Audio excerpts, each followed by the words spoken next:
ایک ایک چیز. پھر وراثت کے مسائل دیکھو یار, کہ محمد صلی اللہ علیہ وسلم تو امی تھے, لکھنا پڑھنا نہیں جانتے تھے. انہیں کیسے پتا چل گیا کہ بیٹے کا دگنا ہونا چاہیے, بیٹی کا آدھا ہونا چاہیے؟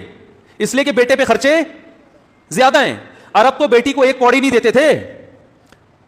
ایک طرف غلو یہ تھا کہ بیٹی کا وراثت میں حصہ نہیں ہے, دوسری طرف انگریز نے بیٹی اور بیٹے میں کیا کر دیا؟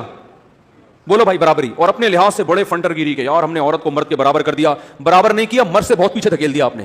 کیسے دھکیل دیا؟ بس یہ بیان کر کے میں اپنی بات ختم کرتا ہوں. دیکھو, ایک آدمی کا انتقال ہوتا ہے, وہ مر گیا, بیوہ بھی نہیں ہے کوئی, اس کا ایک بیٹا اور ایک بیٹی, اور وراثت چھوڑی اس نے کتنی؟ 3 لاکھ روپے. اسلام کہتا ہے 2 لاکھ بیٹے کو دو, 1 لاکھ بیٹی کو.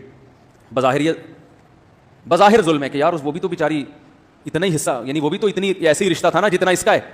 لیکن اسلام اس 2 لاکھ مرد کو دے کے اس پہ خرچے 4 لاکھ کے ڈال رہا ہے, ٹھیک ہے نا, اور بیٹی کو 1 لاکھ دے کے خرچہ اس پہ 1 روپے بھی نہیں ڈال رہا. اس لیے کہ بیٹی کی جب شادی ہوگی تو شادی کے موقع پہ مہر کا خرچہ کس کے ذمہ ہوگا؟ اس لڑکی کے ذمہ ہوگا, اس کے شوہر کے ذمہ ہوگا. پھر شادی کے موقع پہ دعوت ہوتی ہے, بارات کا اسلام میں تصور نہیں ہے, وہ دعوت کو ولیمہ کہتے ہیں. وہ ولیمے کا خرچہ کس پر ہوگا؟ ارے بولو یار جلدی جلدی. پھر آپ لوگ بھول جاتے ہو, جب شادی ہونے کا ٹائم آتا ہے نا بھول جاتے ہو آپ. پھر باراتوں میں جا رہے ہوتے, کھا رہے ہوتے, طبیعت سے پھوڑ پھاڑ کے آتے ہو, پھر بیان سن رہے ہوتے میرا بارات کے خلاف, اس کو پھوڑ پھاڑ کے آتے ہو طبیعت سے. تو وہ ولیمے کا خرچہ کس کے ذمہ ہے؟ شوہر کے. پھر لڑکی رخصت ہو کے شوہر کے گھر جائے گی, گھر پرووائڈ کرنا کس کے ذمہ ہے؟ شوہر کے. فقہا کہتے ہیں عورت 1 کروڑ روپے کی بھی مالک ہو نا, اربوں خربوں کی بھی مالک ہو, اور شوہر کے پاس دھیلا بھی نہیں ہے, پھر بھی اس کے سارے خرچے کس کے ذمہ ہیں؟ شوہر کے. وعلی المولود لہ رزقہن وکسوتہن بالمعروف, قرآن کے الفاظ ہیں کہ بچے کی ماں کا سارا خرچہ کس پر ہے؟ بچے کے باپ پر ہے, شوہر پر ہے عورت کے. اور اس پر چاروں ائمہ کا اتفاق ہے. یعنی اسلام میں جتنے فرقے جتنے مسلک ہیں نا, کوئی ایک بھی اس سے اختلاف نہیں کرتا, اس پہ سب متفق ہیں کہ عورت ارب پتی بھی ہوگی تو گھر پرووائڈ کرنا کس کی ذمہ داری ہے؟ شوہر کی. گھر میں جتنا سامان ہوگا ضرورات زندگی کا وہ کون کرے گا؟ شوہر کرے گا. اس کے جو ابا سے 1 لاکھ ملے تھے وہ ایز اٹ از اس کی پاکٹ میں, بولو نا بھائی, موجود ہے. آگے ڈلیوری, اس کا سارا خرچہ کس کے ذمہ ہے؟ شوہر کے. بچے کا سارا خرچہ کس کے ذمہ ہے؟ اس کی پڑھائی, اس کو کھلانا. فقہا بیان کرتے ہیں کہ لا یشارکہ فیہ احد, ابا کے ساتھ بچے کے نان نفقے میں کوئی بھی شریک نہیں ہے. یعنی ابا کے علاوہ کسی پہ بھی نہیں ہے یہ خرچہ, نہ بھائی پر, نہ ماں پر, نہ دادی, نہ دادا, نہ نانی, نہ نانا. ٹوٹل آپ کے 14 بچے ہوں, سارا خرچہ کس پر ہے؟ بولو نا بھائی, باپ کے اوپر ہے. تو وہ 1 لاکھ اس کے ابھی تک جیب میں پڑے ہوئے کہ نہیں پڑے ہوئے؟ پھر آگے کے درجنوں مسائل ہیں سارا. تو اس کے 1 لاکھ سے یہ ہوگا کہ اگر یہ نصاب کے برابر پہنچ رہے تو زکوٰۃ واجب ہے, وہ بھی اسی کے فائدے کے لیے, آخرت میں ذخیرے کے لیے. سمجھ میں آ رہی ہے بات؟ اور شوہر کو اس کے مال میں ذرا بھی حق حاصل بولو نہیں ہے, وہ اپنی مرضی سے جہاں چاہے خرچ کرے, یہ اس کا پیسہ ہے. اب آتے ہیں وہ جو جس لڑکے کو 2 لاکھ روپے ملے تھے, اس کو کتنے ملے تھے؟ 2 لاکھ. اس کا کیا ہو رہا ہے بیچارے؟ اس نے شادی کی ایسی خاتون سے جس کو اپنے ابا سے 1 لاکھ ملے تھے, ٹھیک ہے نا, اور اس کو اپنے ابا سے کتنے ملے ہیں؟ 2 لاکھ. وہ 1 لاکھ لے کے آئی. سب سے پہلے مہر کا خرچہ. یہ تو آج کل 10-20 ہزار مہر ہیں اونے پونے, ورنہ مہر اسلامی تاریخ میں بہت ہوا کرتے تھے. سب سے پہلا خرچہ کیا ہوگا؟ مہر کا. جہاں جن کنٹریز میں انگریزوں کا اثر نہیں رہا نا, یا ہندوؤں کا ساتھ اختلاط نہیں رہا, آج وہاں عورت کا مہر بہت زیادہ ہوتا ہے. ہندوستان میں مہر کم ہو گیا, پاکستان میں کم ہو گیا, لیکن آپ قبائلی علاقوں میں جاؤ نا جہاں گوروں نے حکومت نہیں کی, وہاں مہر ٹھیک ٹھاک. افغانستان میں جاؤ, وہاں حکومت کی کوشش تو بہت کی ہے مگر حکومت کی نہیں, وہاں عورتوں کا مہر بہت زیادہ ہے. مرد کا بیڑا غرق ہو جاتا ہے بیچارے, دکانیں بک جاتی ہیں, پھر شادی ہوتی ہے, وہ مہر مانگتے ہیں. مہر کیا ہے؟ عورت کو تحفظ, کہ کل چھوڑ دیا تو فری میں, دیکھو فری کی چیز کو چھوڑنا 2 منٹ میں آسان, 8-8 10-10 لاکھ کم سے کم مہر ہے وہاں. اس کا فائدہ یہ ہوتا ہے کہ آپ نے اس وقت تو جان جوکھوں میں ڈال کے اپنی پراپرٹی بیچ کے شادی کر لی, اس کے بعد یہ نہیں ہوگا کہ آپ اگلے دن اس کو چھوڑ دیں, کیونکہ طلاق کی صورت میں مہر بہرحال واجب الادا ہو جاتا ہے. کیونکہ طلاق سے پہلے تو عورتیں اکثر مہر مانگتی نہیں ہیں کہ چلو میاں تم ہمیں بھی خرچ کر رہے ہو, مانگ لیں تو ان کا حق ہے, لیکن طلاق کے بعد تو فوراً ادائیگی. تو ایک تحفظ ہے نا اسلام نے دیا عورت کو کہ بھائی طلاق کا اختیار تو تمہیں ہے, لیکن طلاق کو تمہارے لیے کیا بنا دیا ہم نے؟ مشکل. کیونکہ دوبارہ شادی میں پھر 18 لاکھ, پھر 20 لاکھ, پھر تو اور مشکل ہو جائے گی. کنوارے کی تو پھر بھی لوگ دلچسپی ہوتے ہیں, ایک دفعہ طلاق دے دی پھر تو ڈبل مہر مانگ رہے ہوتے ہیں. تو نے اس کو دیا کہ ہماری بیٹی کو بھی کل دے سکتا ہے, 25 لاکھ لکھ دے تو, ٹھیک ہے.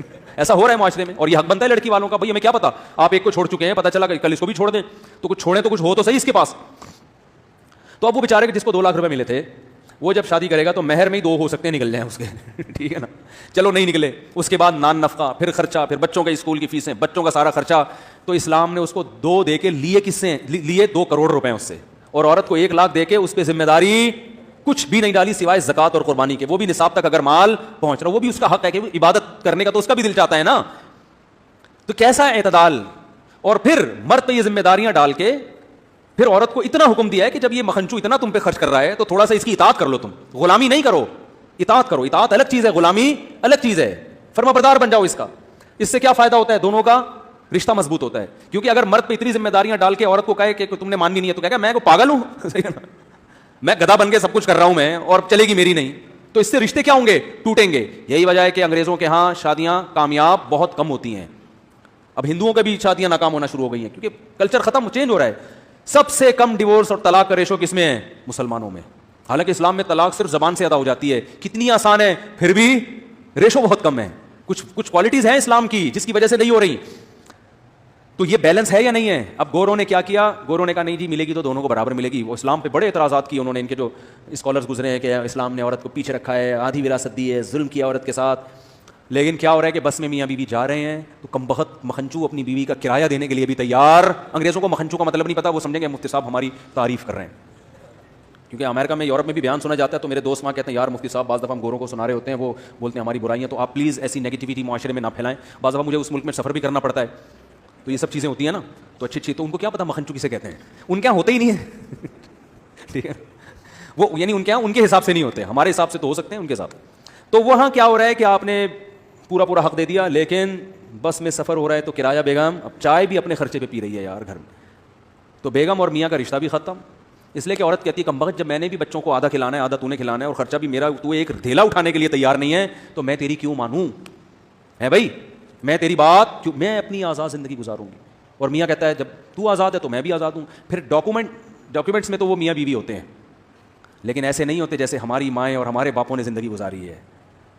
ساری زندگی کیسے محبت سے زندگی گزارتے رہے نا ہمارے ماں اور ہمارے باپوں کو. دیکھو نا ہماری ماؤں کو اور ہمارے باپوں کو کیسے زندگیاں گزاری ہیں انہوں نے, لڑ مڑ کے بھی پھر سلو کر کے بیٹھ جاتے ہیں. اس لیے کہ عورت کو پتا ہے بھائی اتنا خرچ کر رہا ہے میرے اوپر, اور میاں کو پتا ہے یار چائے تو یہی بنا کے پلاتی ہے, بچوں کو تو اسی نے پالا ہوا ہے.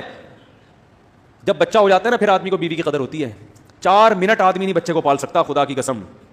ہمارے تو ہول سیل کے حساب سے ہے نا, ہمیں پتا ہے بھائی ہم سے نہیں اٹھا 2 منٹ گود میں چیپا بہ لے بھائی پکڑ یار. بچے زیادہ ہونے چاہیے لیکن فی الحال آپ رکھیں اس کو, ٹھیک ہے نا. تو آدمی بھی محتاج ہے بھائی, اس کو پتا ہے بچے پالنے کے لیے مجھے بیوی سے بہتر, ان کی ماں سے بہتر کوئی نعمت نہیں. تبھی الٹی سی, تبھی میں نے بیان میں کہہ رہا تھا نا گھر سے باہر انسان کی بہت عزت ہوتی ہے. 4 ہوں گی بیویاں تو گھر میں بہت زیادہ ذلیل ہوگے معذرت کے ساتھ, 1 ہوگی تو تھوڑا کم ذلیل ہوگے. کوالٹی کا فرق ہے. ان میرڈ آدمی کی گھر میں عزت ہوتی ہے, ٹھیک ہے نا. وہ ذاتی مکان پہ میرا ایک بیان آیا تھا کہ ذاتی مکان نہیں ہوگا تو لوگ کہتے ہیں عزت نہیں ہوگی. بھائی گھر سے باہر تو عزت کسی اور بہت ساری چیزیں ہیں, گھر میں تو ویسے بھی عزت ہوتی نہیں. 1 ہوگی تو کم بے عزتی ہوگی, 4 ہوں گی تو بہت زیادہ بے عزتی. کوالٹی میں اس کی کوالٹی اچھی ہوگی بے عزتی کی. بے عزتی اور ذلت کی جو کوالٹی ہے وہ 4 کی صورت میں 4 گنا زیادہ اچھی ہو جائے گی. تو لیکن سب کچھ انسان برداشت کیوں کرتا ہے؟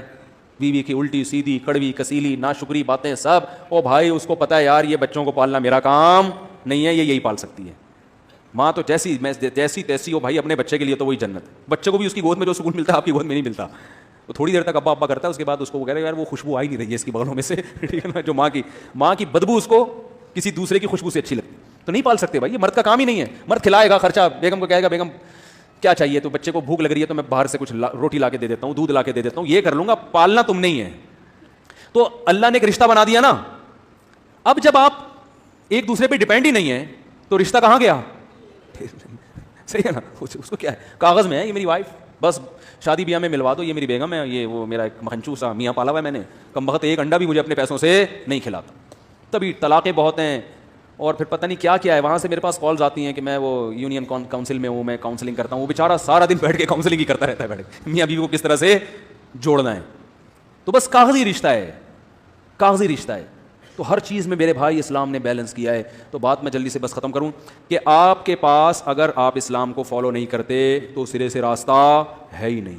ساری زندگی ٹکرے مارتے رہو گے, کیا صحیح کیا غلط کرنا کیا. یہ میرا بیان کئی ہفتوں سے چل رہا ہے لیکن اسٹائل تھوڑا سا ہر دفعہ چینج, کہ یہی تو سمجھانا ہے. تو اب میں مختلف الفاظوں سے مختلف مثالوں سے کھوپڑی میں اتارنے کی کوشش کرتا ہوں. چلو اس طرح سے نہیں تو اس طرح. تو بعض لوگ کہتے ہیں یار ٹاپک چینج نہیں کرتے مفتی صاحب, اور بھائی ایک ہی بات سمجھ میں آ جائے تو میرا خیال ہے پھر یہی ٹاپک کافی ہے.